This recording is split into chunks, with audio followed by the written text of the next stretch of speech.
Nais ng New Zealand government na makapag-import ng agricultural products mula sa Pilipinas. Ayon kay New Zealand Ambassador Peter Kell, kasama yan sa mga hakbang para mapalakas pang ugnayan ng dalawang bansa pagdating sa kalakalan. Makatutulong naman daw ang New Zealand sa pag-supply ng dairy products gaya ng gatas at butter sa Pilipinas. Ayon naman sa ating Department of Foreign Affairs, bukas din ang Pilipinas na palawigin ang ugnayan sa New Zealand sa larangan ng edukasyon, teknolohiya at depensa.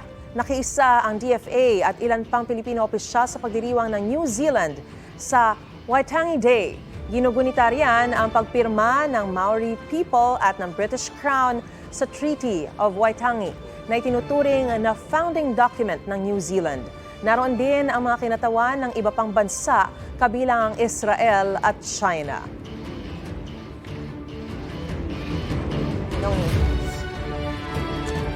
Mga kapuso, para una ka sa mga balita, mag-subscribe sa GMA Integrated News sa YouTube. Sa mga kapuso abroad, subaybayan niyo po kami sa GMA Pinoy TV at sa www.gmanews.tv.